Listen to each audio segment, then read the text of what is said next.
اعوذ باللہ من الشیطان الرجیم بسم اللہ الرحمن الرحیم۔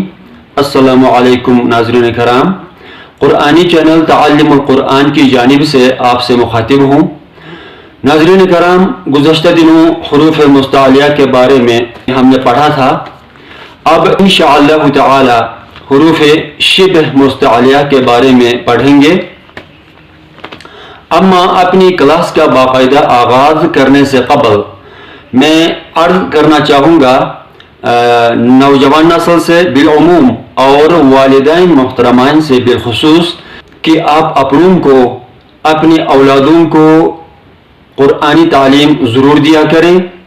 کیا آپ یہ نہیں چاہیں گے کہ جس بنانے والے نے آپ کو بنایا، پیدا کیا اور پھر آپ کو اولاد کی نعمت سے بھی نوازا، اور وہی آپ کی دعاؤں اور التجاؤں کا سننے والا اور قبولنے والا ہے، تو اس کے کلام، اس کے فرمان کی تعلیم آپ کو اور آپ کی اولادوں کو عنایت ہو؟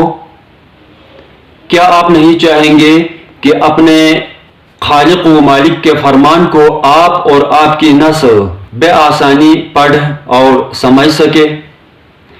آپ یہ خواہش ضرور رکھیں گے، پس آپ کی اس خواہش و تمنا اور آپ کے ان ارمانوں کی ترجمانی کرنے والا اس یوٹیوب چینل، اس چینل پر آپ دیکھیں گے کہ نہ صرف قرآنی ناظرہ کی تعلیم دی جاتی ہے بلکہ قرآن فہمی پر زیادہ زور دیا جاتا ہے، اور یہ عین قرآنی ہدایت و نصیحت کے مطابق ہے، کیونکہ خود قرآن میں قرآن فہمی پر زیادہ زور دیا جا رہا ہے بے نسبت سرسری تلاوت و قرات، یعنی محض قرآن کو پڑھنا، خواہ مطلب سمجھ میں آئے یا نہ آئے۔ ناظرین کرام، اس ویڈیو کے بعد قرآن فہمی پر مبنی ویڈیو اللہ کے 6 دن کے عنوان سے پیش کی جائے گی، جو ایک میرے محترم کے چند سوالوں میں سے ایک سوال کہ اگر اللہ بہت پاورفل اور قادر مطلق ہے تو اس نے تخلیق کائنات میں پورے 6 دن کیوں لگائے؟ یعنی چند سیکنڈز میں کائنات کو پیدا کرنا چاہیے تھا۔ پس اس سوال کے جواب میں وہ ویڈیو پیش کی جائے گی۔ کیا آپ جاننا چاہیں گے کہ اللہ کے 6 دنوں میں آسمانوں اور زمین کو تیار کرنے کے حقیقی معنی کیا ہو سکتے ہیں، اور کائنات کو فی الواقع کتنی دیر یا کتنی سرعت میں تخلیق کی ہے یا کی ہوگی، وغیرہ وغیرہ؟ تو آپ اس کمنگ ویڈیو کو ضرور دیکھیں۔ جو ہی وہ ویڈیو اپلوڈ اور پبلش ہوگی، اس کی نوٹیفیکیشن آپ کے پاس آنے کے لیے اس یوٹیوب چینل تعلم القرآن بائی محمد عالم حمزائی کو سبسکرائب کرنا ہوگا۔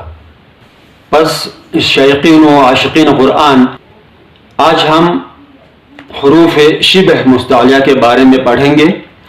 کیا آپ جاننا چاہتے ہیں کہ ان حروف کا یہ نام کیسے پڑا ہوگا؟ آئیں جانتے ہیں۔ شبہ کا لفظ شبہ یعنی پیش کے ساتھ سے مشتق ہے۔ یہ تو آپ کے علم میں ہے کہ شبہ شک یا گمان وغیرہ کو کہا جاتا ہے، اور یہ جو شبہ مستعلیہ کے حروف ہیں یہ بھی قاری کو یعنی پڑھنے والے کو شک اور شبہ میں ڈال سکتے ہیں، اور وہ اس طرح سے کہ بعض مواقع پر حروف مستعلیہ کی طرح پر اور بلند پڑھے جاتے ہیں تو بعض حالات میں باریک۔ یہی وجہ تسمیہ ہے ان حروف شبہ مستعلیہ کا۔ یہ تعداد میں 3 ہیں: الف، لام، الف، را اور لام۔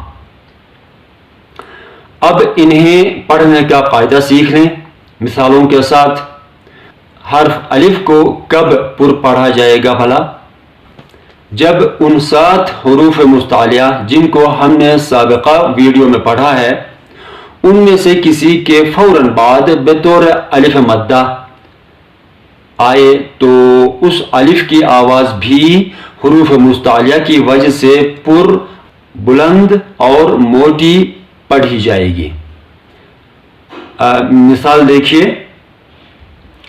خالق، خالق، آپ دیکھ رہے ہیں کہ خا یعنی منہ بھر کے خا کی آواز نکلے گی، اور یہی الف کی آواز بھی اسی میں شامل ہو جائے گی، کیونکہ مستعلیہ حرف کے فوراً بعد شبہ مستعلیہ کا حرف آیا ہے، قاعد، قاعد وغیرہ۔ باقی حروف کے ساتھ باریک الف پڑھا جائے گا، جیسے فاسق، فا، اب یہاں پہ موٹی آواز نہیں نکلے گی، یعنی فا نہیں، فاسق، مالک، جانب وغیرہ۔ اب حرف را کے متعلق دیکھیے، را کے قاعدے میں تھوڑی سی وسعت ہے، مگر بغرض سہل و اختصار فی الحال اس قدر بتانا بہتر سمجھتا ہوں کہ حرف را پر زبر ہو یا پیش ہو، یا دو زبر کی تنوین ہو یا دو پیش کی تنوین ہو، تو ایسی صورتوں میں را کو پر اور بلند پڑھنا ہوگا۔ مثلا رب، رب، رجع، رجع، یعنی را کی آواز موٹی نکلے گی۔ اسی طرح اگر را پر پیش ہو تو بھی موٹی آواز نکلے گی، جیسے ربما، ربما، رسل، قدیرا، اور وقفاً پڑھیں گے اس لفظ کو قدیرا، قدیرا، یعنی موٹی، را کی آواز موٹی۔ اسی طرح نور، اور اگر وقف کریں گے تو یہاں پہ را کی آواز موٹی نکلے گی، اور وقف کریں گے نور، نور وغیرہ۔ نیز حرف را ساکن اور ما قبل پر زبر یا پیش ہو تو بھی پر پڑھنا ہوگا، جیسے ارجلہم، ترمیہم، برہان، مرشد وغیرہ۔ باقی جگہوں میں حرف را کو بلا شبہ باریک پڑھنا ہوگا، یعنی یہی حرف را جب زیر کے ساتھ آئے تو باریک پڑھیں گے۔ مثال کے طور پر رجلک، رجلک، باریک۔ اب حرف لام کے متعلق سنیے، جس حرف لام کو شبہ مستعلیہ میں رکھا گیا ہے وہ ہر لام نہیں، بلکہ اس میں پاک اللہ میں موجود دوسرا لام جو کہ مشدد بھی ہے، اس لام کو لام جلالہ بھی کہا جاتا ہے۔ بس اسی لام کو شبہ مستعلیہ میں رکھا گیا ہے، کیونکہ اس لام کی آواز اس وقت مفخم یعنی موٹی اور پر آواز ہوگی جب اس لام سے آواز متصل ہونے والے حرف پر یا تو زبر ہو یا پھر پیش ہو۔ کیا سمجھا آپ نے؟ میں نے کہا کہ زبر والا حرف یا پیش والا حرف کی آواز اس لام جلالہ سے متصل ہو، مل رہی ہو، تو لام جلالہ پر اور بلند یعنی منہ بھر کے پڑھا جائے گا۔ مثلا اللہ، حمزہ پر زبر ہونے کی وجہ سے، اللہم، ان اللہ، نون پر زبر ہونے کی وجہ سے، صبغۃ اللہ، تائے تانیث یعنی گول تا پر زبر ہونے کی وجہ سے، اور اسی طرح ید اللہ، ید اللہ، دال پر زبر ہونے کی وجہ سے، رسول اللہ، رسول اللہ، لام پر پیش ہونے کی وجہ سے۔ جبکہ اس کے برعکس کوئی زیر والا حرف کی آواز لفظ اللہ سے متصل ہو رہی ہو تو ایسی حالت میں لام جلالہ کو باریک پڑھا جائے گا، جیسے بسم اللہ، بسم اللہ. اب دیکھا بسم اللہ، بسم اللہ نہیں، میم کے نیچے زیر ہونے کی وجہ سے ہے. اسی طرح الا باللہ، الا باللہ، با کے نیچے زیر ہونے کی وجہ سے.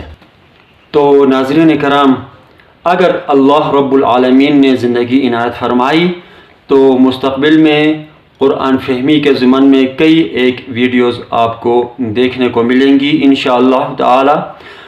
اب میں آپ سے اجازت چاہوں گا، اگلی ویڈیو تک کے لیے اللہ حافظ و ناصر، وما توفیقی الا باللہ، والسلام علیکم ورحمۃ اللہ وبرکاتہ.